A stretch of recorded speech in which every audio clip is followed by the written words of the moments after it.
Hello friends, नमस्कार। स्वागत है आप सभी का हमारे यूट्यूब चैनल पर। आज हम बात करेंगे जो आपका आरएस प्रीलिम्स का जो एग्ज़ाम हुआ है अभिकल्प इंस्टीट्यूट में, इस टेस्ट पेपर की आंसर की आज हम इस वीडियो में जानेंगे। और आज ये एग्ज़ाम हुआ है, आज दिनांक है 11 जुलाई 2024। और जैसा कि आपको पता है कि हम हर सप्ताह हर 7वें दिन आपका एग्ज़ाम लेते हैं। लास्ट एग्ज़ाम आपका 4 जुलाई को हुआ था और आज 7 दिन बाद 11 जुलाई को आज एग्ज़ाम फिर से हुआ है। तो जो भी स्टूडेंट हमारे पास जुड़े हुए हैं उनके रेगुलर हम कोर्स कराने के साथ साथ में आपको ये जो हमारी टेस्ट सीरीज़ है बिल्कुल निःशुल्क प्रोवाइड करवा रहे हैं। आज हम इस वीडियो में जानेंगे आरएस जो प्रीलिम्स में हमने जो ये एग्ज़ाम पेपर लिया है, जो कि आप स्क्रीन पर देख पा रहे हो, उसके प्रश्नों के आंसर को। सबसे पहला जो सेक्शन है विज्ञान का है। क्लासें भी कुछ इस तरह लगती है, फर्स्ट क्लास विज्ञान की जैसी है, 10 से 10:40। और इसके अंदर आपकी जो टॉपिक था सिलेबस में आवर्त सारणी, प्रकाश, रासायनिक अभिक्रिया और समीकरण, इनसे संबंधित हमने दिया। और अगली बार से आपको ये जो शेड्यूल है लगभग 4 से 5 दिन पहले ही प्राप्त हो जाएगा कि नेक्स्ट एग्ज़ाम में क्या आने वाला है। और नेक्स्ट एग्ज़ाम इस बार अब होगा 11 + 7 यानी 18 जुलाई को। चलिए पहले प्रश्न के आंसर को देखते हैं। फर्स्ट प्रश्न है आवर्त सारणी को कितने ब्लॉक में बांटा गया है, तो 4 ब्लॉक में बांटा गया है। नेक्स्ट है आवर्त सारणी को कितने वर्गों में बांटा गया है, तो वर्ग बोल दो या समूह बोल दो, 18 समूह में बांटा गया है। 6वें ब्लॉक में कुल कितने तत्व हैं, तो 6वें ब्लॉक में जो तत्व हैं 32 हैं। आवर्त सारणी में हैलोजनों को कौन से समूह में रखा गया है, तो 17वें नंबर के समूह में रखा गया है। निम्न में से कौन सा असत्य है।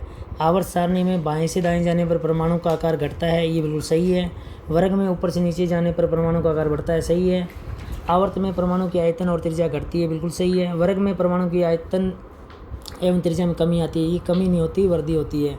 तो सही आंसर होगा ऑप्शन नंबर डी। नेक्स्ट, कौन से रंग का तरंग दैर्ध्य सर्वाधिक होता है, लाल का। निम्न में से प्राथमिक रंग कौन कौन से हैं, लाल, हरा और नीला प्राथमिक रंग है, ऑप्शन नंबर बी। निम्न में से कौन सा भौतिक परिवर्तन नहीं है, तो भौतिक परिवर्तन देखिए, गलन भौतिक परिवर्तन है, कागज़ के टुकड़ा करना भौतिक परिवर्तन है, मोमबत्ती का पिघलना भौतिक परिवर्तन है, लेकिन श्वसन क्या है, रासायनिक परिवर्तन है। हेक्सेन में कार्बन की संख्या कितनी होती है, तो 6 होती है, आपको पता है। First 1 methane, 2 ethane, 3 propane, 4 butane और 5 पेंटेन, 6 होती है हेक्सेन। चलिए पोटेशियम की परमाणु संख्या कितनी है, तो 19 नंबर पर पोटेशियम आता है। अब आगे आपके पास है नेक्स्ट भारत का भूगोल। अक्रम सर आपको आंसर बताएंगे। नमस्कार सभी साथियों को। तो अपने भारत के भूगोल पर चर्चा करते हैं। तो आपका टॉपिक जो दिया हुआ था भारत का भौतिक भूगोल। तो देखिए पहला प्रश्न, मैदानी प्रदेश के कौन से भाग में सर्वाधिक वन्य जीव निवास करते हैं, तो बी ऑप्शन होगा तराई क्षेत्र। तराई क्षेत्र में सर्वाधिक सघन वन पाए जाते हैं, तो वहीं पर वन्य जीव भी निवास करेंगे। मैदानी प्रदेश के किस भाग को पंजाब में बैट कहा जाता है, तो पंजाब के अंदर खादर जो है, खादर भूमि को बैट नाम से संबोधित किया जाता है। नदी डेल्टा बनाने में उत्तरदायी महत्वपूर्ण कारक कौन सा है, तो नदी डेल्टा में नदी में अवसाद, नदी के अंदर जो अवसाद बहता है वो नदी की मुख्य धारा को रोकता है, जिसके कारण डेल्टा का निर्माण होता है। तो डी ऑप्शन आपका सही उत्तर होगा। राजस्थान के मैदान की प्रमुख नदी कौन सी है, तो जैसा कि मैंने बताया था माही जो लूणी नदी है ये राजस्थान के मैदान की प्रमुख नदी है। वैसे तो माही नदी भी राजस्थान में बहती है, लेकिन प्रमुख पूछा है तो ये मरुस्थल में बहने वाली सबसे बड़ी नदी लूणी नदी है। तो बी ऑप्शन आपका सही उत्तर होगा। मैदानी प्रदेश की पश्चिमी सीमा किससे लगती है, तो मैदानी प्रदेश की पश्चिमी सीमा राजस्थान में अरावली पर्वतमाला जो है यहाँ तक आकर लगती है। तो सही उत्तर होगा आपका। पंजाब के मैदान की प्रमुख नदी नहीं है, तो पंजाब का मैदान 5 नदियां मिलकर बनाती हैं, रावी, चेनाब, झेलम, सतलुज और व्यास। तो अपने को बताना है कौन सी नहीं है, तो रावी नदी बिल्कुल है, घग्गर नदी भी बनाती है, पंजाब और हरियाणा के मैदान में बहती है घग्गर नदी भी, सतलज नदी भी बनाती है। तो यमुना नदी है जो पंजाब हरियाणा में नहीं बहती, तो पंजाब का मैदान में यमुना नदी नहीं है। आगे देखिए ऊपरी गंगा के मैदान की लंबाई कितनी है, तो मैंने आपको बताया था मैदानी प्रदेश जो है उसमें गंगा के मैदान को 3 भागों में बांटा गया है, ऊपरी गंगा, मध्य गंगा और निम्न गंगा। उत्तर प्रदेश वाला भाग ऊपरी गंगा है, बिहार वाला मध्य गंगा है और पश्चिम बंगाल वाला निम्न गंगा है।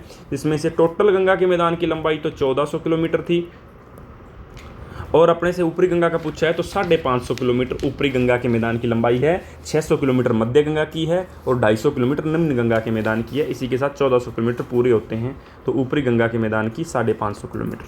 विश्व का सबसे बड़ा नदीय द्वीप मांजुली द्वीप किस नदी में स्थित है, तो विश्व का सबसे बड़ा जो नदीय द्वीप है वो मांजुली द्वीप है और वो ब्रह्मपुत्र नदी के अंदर स्थित है। और अगर राज्य पूछा जाए तो असम राज्य के अंदर ब्रह्मपुत्र नदी बहती है और असम के अंदर ब्रह्मपुत्र में मांजुली द्वीप स्थित है। जूमिंग कृषि हिमालय के कौन से भाग में होती है? तो देखिए जूमिंग कृषि जो स्थानांतरित कृषि को ही अपनी जूमिंग कृषि कहते हैं। जूमिंग कृषि भारत के अंदर नागालैंड के अंदर होती है, नागालैंड राज्य के अंदर। लेकिन यहाँ पर राज्य नहीं पूछा, यहाँ पर हिमालय का भाग पूछा है। तो नागालैंड कौन से हिमालय के भाग में आता है? तो असम हिमालय के अंदर आता है नागालैंड। तो अगर हिमालय का भाग पूछा है तो असम हिमालय में नागालैंड के अंदर जूमिंग कृषि होती है। पुरानी जलोढ़ मृदा से बना ऊंचा भाग क्या कहलाता है? तो पुरानी जलोढ़ मृदा का क्षेत्र तो बांगर कहलाता है और नवीन जलोढ़ मृदा से बना मैदान खादर कहलाता है। तो अपने से पुरानी जलोढ़ मृदा से बना ऊंचा भाग पूछा है तो बांगर, ए ऑप्शन आपका सही उत्तर होगा। आगे देखते हैं राजस्थान का भूगोल। राजस्थान के भूगोल में आपको राजस्थान के भौतिक प्रदेश टॉपिक दिया हुआ था। देखिए पहला प्रश्न, राजस्थान का रेगिस्तानी क्षेत्र प्राग ऐतिहासिक काल के किस भाग का अवशेष है? तो ये सही ऑप्शन होगा, टेथी सागर का अवशेष है। उसके बाद देखिए राजस्थान के क्षेत्रफल का कितना भाग रेगिस्तानी क्षेत्र है? तो अगर प्रतिशत की बात करें तो 61.11% है, लेकिन यहाँ भाग पूछा है तो 2/3 भाग, 2/3 भाग रेगिस्तानी है। और उत्तरी पश्चिमी शुष्क प्रदेश में वर्षा न होने का प्रमुख कारण क्या है? तो अरावली का वृष्टि छाया प्रदेश होना, डी ऑप्शन आपका होगा। राजस्थान का सर्वप्रथम भौतिक विभाजन किसने किया था? तो वी श्री मिश्रा, यहाँ पर ये मिक्सा गलत टाइप हुआ है, मिश्रा है ये, वी सी मिश्रा ने सर्वप्रथम राजस्थान का भौतिक विभाजन किया था। अनुदैर्ध्य बालू का स्तूप जो कि एक स्थलाकृति है मरुस्थल में पाई जाने वाली, का विस्तार कहाँ पाया जाता है? तो यहाँ जिला पूछा है तो ये मुख्यतः अनुदैर्ध्य बालू का स्तूप जैसलमेर के अंदर पाए जाते हैं। नागौरी उच्च भूमि की औसत ऊंचाई कितनी है? तो 300 से 500 मीटर इसकी औसत ऊंचाई है, बी ऑप्शन आपका राइट आंसर होगा। अरावली वर्तमान में अपने किस स्वरूप में विद्यमान है? तो अवशिष्ट रूप में है वर्तमान में, ए ऑप्शन। निम्न पहाड़ियों का आरोही क्रम सही होगा, तो ये पर्वत चोटियां दी हुई हैं राजस्थान की, अरावली की पर्वत चोटियां हैं, इनका आरोही क्रम में पूछा गया है, ऊंचाई के अकॉर्डिंग इनको आरोही क्रम में सेट करना है। तो शेर, देलवाड़ा, जरगा और अचलगढ़ ये इनका सही आरोही क्रम होगा। आगे देखिए अरावली का कितने प्रतिशत हिस्सा राज्य में विद्यमान है? यहाँ राजस्थान का पूछा गया है, राजस्थान के कितने प्रतिशत भाग में है? तो अरावली का कितने प्रतिशत भाग है? तो अरावली टोटल जो अरावली पर्वतमाला है वो राजस्थान के अंदर कितने प्रतिशत है? तो 80% अरावली जो है वो राजस्थान में है, तो डी ऑप्शन आपका सही उत्तर होगा। आगे देखिए सुमेलित करना है, तो यहाँ पर देखिए ये ऑप्शन दिए गए हैं लेकिन यहाँ पर मिसिंग है, यहाँ पर लिखा नहीं गया। देखिए ए के अंदर अजमेर है जो आपको क्लास के अंदर लिखवा दिया गया था, और बी में राजसमंद है, और सी में पाली है, और डी के अंदर सिरोही है। तो ये ज़िले दिए हुए हैं और इनका संबंध यहाँ किस ज़िले के साथ है उसको सुमेलित करना था, तो इसमें आपका डी ऑप्शन होगा।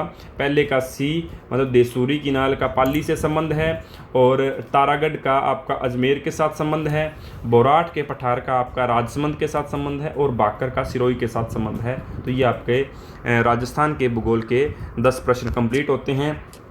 आगे देखते हैं तर्क शक्ति, रीजनिंग के आपके क्वेश्चन हैं। तो रीजनिंग के क्वेश्चन के लिए अपने चलते हैं सुभाष सर के पास। सुभाष सर आपको इनके आंसर बताएंगे।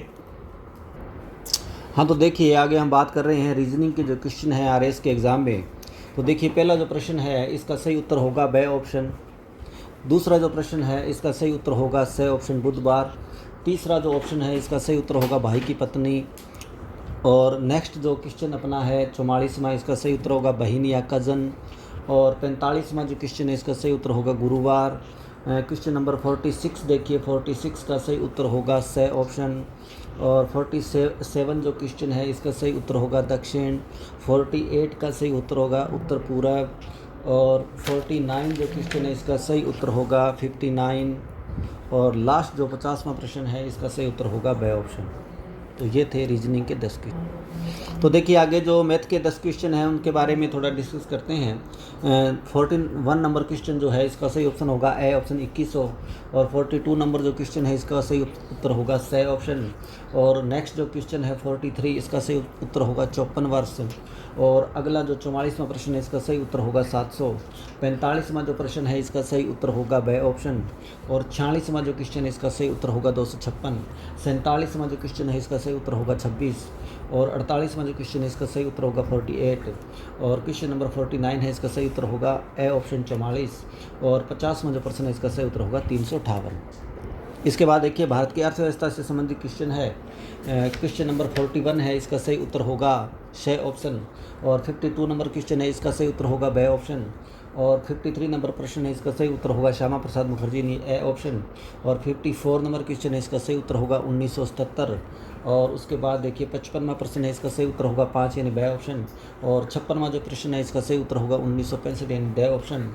57वां जो प्रश्न है, इसका सही उत्तर होगा गवर्नर। 58वें प्रश्न का सही उत्तर होगा 6 यानी डे ऑप्शन। और 59वां जो प्रश्न है, इसका सही उत्तर होगा 4%। और लास्ट जो 60वां प्रश्न है, इसका सही उत्तर होगा उर्जित आर पटेल। इसके बाद देखिए राजस्थान हिस्ट्री से संबंधित 10 क्वेश्चन है, उसके बारे में हम डिस्कस कर रहे हैं। आपकी जो क्लास होती है राजस्थान हिस्ट्री की दोपहर 2 बजे से लेकर के 2:40 तक होती है। और इसमें जो टॉपिक आपको दिया गया था साहित्य, मेवाड़, राजवंश, गुर्जर प्रतिहार, ये टॉपिक था। तो देखिए पहला जो प्रश्न है, विजय स्तंभ का निर्माण किस युद्ध के बाद करवाया गया? तो आपको पता है सारंगपुर का युद्ध 1437 के अंदर महाराणा कुंभा जो मेवाड़ के शासक, इन्होंने सारंगपुर का युद्ध जीता था और मालवा के सुल्तान को हराया था। ये सारंगपुर का युद्ध मध्य प्रदेश के अंदर हुआ था। इस युद्ध को जीतने के उपलक्ष्य में चित्तौड़गढ़ के दुर्ग में विजय स्तंभ का निर्माण राणा कुंभा ने करवाया था। नेक्स्ट देखिए गागरोन का युद्ध कब हुआ था? तो गागरोन का जो युद्ध है ये 1519 के अंदर हुआ था। अगला जो क्वेश्चन है, हल्दी घाटी युद्ध में अकबर का जो हाथी युद्ध में था उसका नाम क्या था? तो अकबर का जो हाथी था उसका नाम था मर्दाना। नेक्स्ट है मुगल सिसोदिया राठौड़ युद्ध में मारवाड़ का राजा कौन था? तो देखिए मुगल सिसोदिया राठौड़ युद्ध के अंदर मारवाड़ का राजा था अजीत सिंह। नेक्स्ट है मेरुतुंग किसके द्वारा लिखित ग्रंथ है? तो मेरुतुंग के द्वारा लिखित ग्रंथ का नाम पूछा है तो मेरुतुंग ने, आचार्य मेरुतुंग ने प्रबंध चिंतामणि ग्रंथ लिखा है। नेक्स्ट है निम्न में से राजस्थान का प्रथम इतिहासकार कौन है? तो देखिए राजस्थान का प्रथम इतिहासकार कर्नल जेम्स टोड है। नेक्स्ट है राजस्थान का गजेटियर किसे कहा जाता है? तो मारवाड़ रे परगणारी विगत जो किताब लिखी गई है, मारवाड़ रे परगणारी विगत, इसे राजस्थान का गजेटियर कहा जाता है। कर्णीदान द्वारा रचित ग्रंथ कौन सा है? तो सूरज प्रकाश जो ग्रंथ है ये कर्णीदान ने लिखा था। किसे राम का प्रतिहार एवं विशुद्ध क्षत्रिय कहा गया है? तो नाग भट्ट को कहा गया है। अगला जो प्रश्न है, त्रिकोणात्मक संघर्ष की शुरुआत किसने की थी? तो त्रिकोणात्मक जो संघर्ष है इसकी शुरुआत की थी वत्सराज ने। तो ये हो गया आपके राजस्थान हिस्ट्री से संबंधित 10 प्रश्न। तो आगे देखते हैं विश्व भूगोल के 10 प्रश्नों के बारे में। तो आपके विश्व भूगोल में आपको मैंने टॉपिक दिया था दक्षिणी अमेरिका महाद्वीप। तो देखते हैं पहला प्रश्न, दक्षिणी अमेरिका की सबसे ऊंची चोटी कौन सी है? तो माउंट एकांकागुआ जो एंडीज पर्वतमाला की चोटी है और ये अर्जेंटीना देश के अंदर है, ये दक्षिण अमेरिका की सबसे ऊंची चोटी है। दक्षिण अमेरिका का सर्वाधिक ऊंचा सक्रिय ज्वालामुखी कौन सा है? तो ओजोस डेल सेलाडो, ये एक सक्रिय ज्वालामुखी है जो ना कि सिर्फ दक्षिणी अमेरिका का बल्कि पूरे विश्व का सर्वाधिक ऊंचा सक्रिय ज्वालामुखी है जो चिली और अर्जेंटीना की सीमा के ऊपर स्थित है। ओजोस डेल सेलाडो पर्वत, बी ऑप्शन आपका राइट आंसर होगा। विश्व की सबसे ऊंचाई पर स्थित मीठे पानी की झील कौन सी है? तो टिटिकाका झील जो है ये विश्व की सबसे ऊंची झील है। ये आपकी बोलिविया देश जो है, बोलिविया जो दक्षिणी अमेरिका का देश है उसमें बोलिविया का पठार है, पठार के ऊपर स्थित झील है टिटिकाका झील, जो विश्व की सबसे ऊंची स्थित मीठे पानी की झील है। जनसंख्या की दृष्टि से दक्षिण अमेरिका का सभी महाद्वीपों में कौन सा स्थान है? तो 5वां स्थान है अभी जनसंख्या की दृष्टि से। पहला स्थान एशिया का है, दूसरा अफ्रीका का है, तीसरा यूरोप का है, चौथा उत्तरी अमेरिका का है और 5वां दक्षिणी अमेरिका का है। तो 5वां स्थान। विश्व का सबसे ऊंचा जलप्रपात एंजील जलप्रपात कौन सी नदी पर है? तो चुरून नदी पर है, ध्यान रखना। और कौन से देश में है? तो वेनेजुएला देश के अंदर है, वेनेजुएला देश में। और ये चुरून नदी, ये जो आपकी ओरिनिको नदी है, ओरिनिको नदी की सहायक नदी है चुरून नदी। चुरून नदी पर वेनेजुएला के अंदर एंजील जलप्रपात बना हुआ है जिसकी खोज जिमी एंजील ने की थी, ध्यान रखना। जिमी एंजील ने 1930 के दशक में की थी, तो इसी के नाम पर इसका नाम एंजील जलप्रपात रखा गया है। आगे बढ़ते हैं, दक्षिणी अमेरिका महाद्वीप भी सामान्यतः जलवायु क्या है? यहाँ पर भी की जगह की लिखना था। तो दक्षिणी अमेरिका महाद्वीप की सामान्यतः जलवायु क्या है? तो उष्णकटिबंधीय जलवायु है। अर्जेंटीना के मध्यवर्ती भाग में पाए जाने वाले शीतोष्ण घास के मैदान क्या कहलाते हैं? तो दक्षिणी अमेरिका के अंदर जो ये अर्जेंटीना देश है, अर्जेंटीना का मध्यवर्ती भाग जो है यहाँ पर घास के मैदान कहलाते हैं पंपास घास के मैदान। और ये ध्यान रखना इसलिए है क्योंकि मकर इसके दक्षिण अमेरिका के मध्यवर्ती भाग से गुजरती है और मकर रेखा से दक्षिण वाला सारा भाग शीतोष्ण कटिबंधीय होता है। तो ये पंपास घास के मैदान हैं जो अर्जेंटीना के मध्यवर्ती भाग में हैं और ये शीतोष्ण कटिबंधीय घास के मैदान हैं। तो बी ऑप्शन आपका दिया हुआ है पंपास। विश्व का सबसे शुष्क मरुस्थल कौन सा है? तो अटाकामा मरुस्थल है, वो पूरे विश्व का सबसे सूखा या शुष्क मरुस्थल कहा जाता है। विश्व का सर्वाधिक तांबा उत्पादक देश कौन सा है? तो देखिए चिली जो देश है, ये चिली सर्वाधिक तांबा उत्पादक देश है विश्व का। चिली के अंदर विश्व का 50% तांबे का उत्पादन होता है। और चिली की एक खान है चुक्विक माताटा, ये चुक्विक माताटा खान का नाम है, जो चिली की महत्वपूर्ण तांबा उत्पादक खान है। तो चिली इसका सही आंसर होगा। आगे देखिए, विश्व की सबसे ऊंची राजधानी किस देश की राजधानी है? तो बोल्विया देश की राजधानी है, क्योंकि बोल्विया के अंदर पठार है। और ये जो राजधानी है बोल्विया की, क्या राजधानी है? लो पाज बोल्विया की राजधानी है। ये इस पठार के ऊपर स्थित है, बोल्विया के पठार के ऊपर, इस कारण ये विश्व की सबसे ऊंची राजधानी है। तो ये आपके थे विश्व भूगोल के 10 प्रश्न जो दक्षिण अमेरिका महाद्वीप टॉपिक से आपको दिए गए थे। आगे देखते हैं अपने राजस्थान की कला संस्कृति। राजस्थान की कला संस्कृति में देखो, पहला प्रश्न है किस दुर्ग में नील की खेती की जाती है? तो बयाना के दुर्ग में नील की खेती की जाती है। विजयगढ़ी किस दुर्ग में स्थित है? तो ध्यान रखना, विजयगढ़ी जयगढ़ दुर्ग के अंदर स्थित है। उत्तरी सीमा का प्रहरी कौन सा है? तो जैसा कि आपको पता है, बटनेर दुर्ग जो हनुमानगढ़ का दुर्ग है, ये उत्तरी सीमा का प्रहरी है। जाली रानी का मालिया किस दुर्ग में स्थित है? तो जाली रानी का मालिया आपका कुंभलगढ़ दुर्ग के अंदर स्थित है। अबुल फजल ने किस दुर्ग के बारे में कहा कि बाकी सभी दुर्ग नंगे हैं जबकि यह बख्तरबंद है? तो यह अबुल फजल ने रणथंभौर दुर्ग के लिए ये वाक्य कहा है। तो ए ऑप्शन आपका रणथंभौर दुर्ग। रुडयार्ड किपलिंग ने किस दुर्ग के बारे में कहा कि इसका निर्माण परियों व फरिश्तों द्वारा किया गया है? तो मेहरानगढ़ दुर्ग के बारे में ये कथन कहा गया है। उसके बाद देखिए, रेगिस्तान का गुलाब किस दुर्ग को कहा जाता है? तो रेगिस्तान का गुलाब जो है वो आपका सोनारगढ़ दुर्ग को कहा जाता है। तो ये आपका सही ऑप्शन सोनारगढ़ दुर्ग आपका सही उत्तर होगा इसका। मीरान साहब की दरगाह किस दुर्ग में स्थित है? तो मीरान साहब की दरगाह तारागढ़ दुर्ग में स्थित है, जो अजमेर जिले में पड़ता है, तारागढ़ दुर्ग। उसके बाद देखिए, निम्न में से कौन सा कथन असुमेलित है? असुमेलित कथन की पहचान करनी है तो आपका जो सही ऑप्शन है वेर दुर्ग अलवर के अंदर, ये असुमेलित है। तो सही ऑप्शन आपका सही उत्तर होगा। चांदी के गोले दागने वाला दुर्ग कौन सा है? तो चूरू का किला है, जो चांदी के गोले दागने के लिए जाना जाता है। तो ये आपका राजस्थान कला और संस्कृति के 10 प्रश्नों के बारे में अपनों ने बात की। अब आगे देखते हैं स्टैटिक्स के आपके 10 प्रश्न। देखिए, पहला प्रश्न, थल सेना दिवस कब मनाया जाता है? तो बिल्कुल 15 जनवरी को थल सेना दिवस मनाया जाता है। अंतर्राष्ट्रीय साक्षरता दिवस कब मनाया जाता है? तो ए ऑप्शन आपका 8 सितंबर। तीसरा है, जिसको क्षमा ना किया जा सके तो उसको अक्षम्य कहा जाता है, सही ऑप्शन। कान्हा राष्ट्रीय पार्क कहाँ स्थित है? तो ये मध्य प्रदेश के अंदर स्थित है। सिरोही राष्ट्रीय पार्क कहाँ स्थित है? तो यह मणिपुर के अंदर स्थित है। केंद्रीय पक्षी शोध संस्थान कहाँ पर स्थित है? तो यह इज्जतनगर के अंदर स्थित है, बे ऑप्शन। भारतीय वन सर्वेक्षण केंद्र कहाँ पर स्थित है? तो यह आपका देहरादून, जो उत्तराखंड की राजधानी है, वहाँ पर स्थित है। लक्षद्वीप कहाँ स्थित है? तो लक्षद्वीप आपका अरब सागर के अंदर स्थित एक द्वीप है, जो भारत का द्वीप है। भारत की स्थलीय सीमा की लंबाई कितनी है? तो भारत की स्थलीय सीमा की लंबाई 15,200 किलोमीटर है, सही ऑप्शन। और क्षेत्रफल की दृष्टि से भारत का विश्व में कौन सा स्थान है? तो भारत क्षेत्रफल की दृष्टि से विश्व में 7वें नंबर पर आता है। तो ड ऑप्शन आपका इसका सही उत्तर होगा। आगे देखिए, अपने करंट अफेयर्स का पोर्शन आता है। करंट अफेयर्स में मई, जून, जुलाई 2024 के क्वेश्चन हैं, जो आपको abikalpinstitute.com वेबसाइट पर मिल जाते हैं। तो देखते हैं अपने 20 प्रश्न करंट अफेयर्स के। पहला प्रश्न देखो, पहले प्रश्न का आंसर होगा आपका बी ऑप्शन, झुंझुनू। दूसरा प्रश्न है, लोकसभा चुनाव 2024 में राजस्थान में कितनी महिला सांसद बनी? तो हाल ही में जो लोकसभा चुनाव हुए हैं, वहां राजस्थान से कितनी महिला सांसद चुनकर गई हैं? तो इसका सही आंसर होगा आपका 3, सही ऑप्शन। तीसरा प्रश्न देखो, प्रदेश में अरावली ग्रीन वॉल प्रोजेक्ट के तहत राज्य के कितने जिलों को शामिल किया गया है? तो इसका आंसर होगा आपका ड ऑप्शन, 18।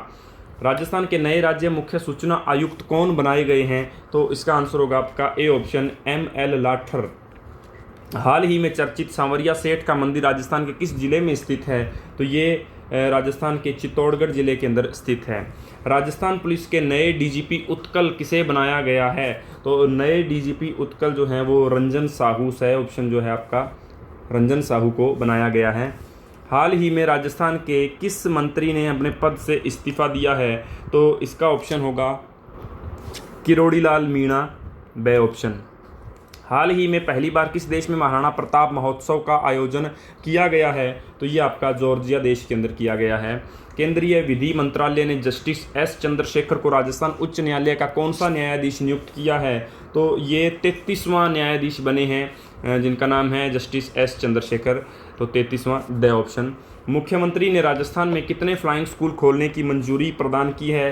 तो 3, इसका ऑप्शन होगा ब ऑप्शन। हाल ही में घुड़सवारी में अर्जुन पुरस्कार पाने वाली पहली भारतीय महिला एथलीट कौन है? तो इसका आंसर होगा आपका बी ऑप्शन, दिव्य कीर्ति। हाल ही में शंघाई सहयोग संगठन का बेलारूस को कौन सा सदस्य बनाया गया है? तो इसका आंसर होगा आपका 10वां द ऑप्शन। गुट निरपेक्ष आंदोलन का कौन सा शिखर सम्मेलन कंपाला में प्रारंभ होगा? तो ये आपका होगा 19वां स ऑप्शन। उसके बाद देखिए, यूनेस्को विश्व धरोहर समिति के कौन से सत्र की मेज़बानी भारत करेगा? 114वें प्रश्न का आंसर होगा आपका ब ऑप्शन, 46वें सत्र की मेज़बानी भारत करेगा। हाल ही में पहली बार मेनलैंड सिरो का फोटोग्राफिक दस्तावेजी कहाँ किया गया है? तो ये असम के अंदर ए ऑप्शन आपका सही उत्तर होगा। हाल ही में अप्रैल 2024 में सर्वाधिक जीएसटी संग्रह में योगदान देने वाला राज्य कौन सा है? तो महाराष्ट्र सर्वाधिक जीएसटी संग्रह में योगदान देने वाला राज्य बना है। हाल ही में यूपीएससी के योग्य उम्मीदवारों को कितने रुपए की सहायता प्रदान करने के लिए निर्माण पोर्टल लॉन्च किया गया है? तो 1 लाख रुपए, इसका सही आंसर होगा ए ऑप्शन। हाल ही में उन्नत पृथ्वी अवलोकन उपग्रह ALO4 को किस देश ने लॉन्च किया है? तो इसे जापान देश ने लॉन्च किया है। दक्षिणी एशिया का सबसे बड़ा उड़ान प्रशिक्षण संगठन किस राज्य में स्थापित किया जाएगा? तो इसका आपका उत्तर होगा महाराष्ट्र, ए ऑप्शन। संयुक्त सैन्य अभ्यास मैत्री भारत और किस देश के बीच आयोजित किया जाता है? तो ये भारत और थाईलैंड के बीच में संयुक्त सैन्य अभ्यास मैत्री आयोजित किया जाता है, स ऑप्शन होगा। तो ये आपके सभी प्रश्नों के आंसरों पर चर्चा हो चुकी है। तो देखिए, आज 11 जुलाई 2024 को जो आपका अभिकल्प इंस्टीट्यूट के अंदर पेपर हुआ था RS प्रीलिम्स बैच 2024 का, उसके सभी सब्जेक्ट्स की आंसर की पर आपने चर्चा की है। उम्मीद है सभी को सभी प्रश्न समझ में आ गए होंगे। तो इसके अलावा अगर आपको कोई भी जानकारी चाहिए तो हमारे कोचिंग सेंटर में आप विजिट कीजिए। अभिकल्प इंस्टीट्यूट, पता है नज़दीक भगत सिंह चौक, हनुमानगढ़ जंक्शन। इसके अलावा हमारे एक वेबसाइट है abhikalpinstitute.com, इस पर डेली करंट अफेयर्स के क्वेश्चन डालते हैं, तो आप ये भी विजिट कर सकते हैं। और हमारे टेलीग्राम चैनल पर भी जुड़ सकते हैं। और हमारा यूट्यूब चैनल है स्टडी विद SK वर्मा, जिस पर हम जो भी हमारे कोचिंग के अंदर वीकली टेस्ट होते हैं, उन वीकली टेस्ट की उसी दिन आंसर की या जो आपकी डिटेल्ड वीडियो है वो आपको इस study with SK Verma YouTube channel पर मिल जाएगी। तो ये आपका 11 जुलाई 2024 को होने वाला RS प्रीलिम्स बैच का जो पेपर था उसका सॉल्यूशन था। तो मिलते हैं फिर किसी नई वीडियो में, तब तक के लिए टेक केयर।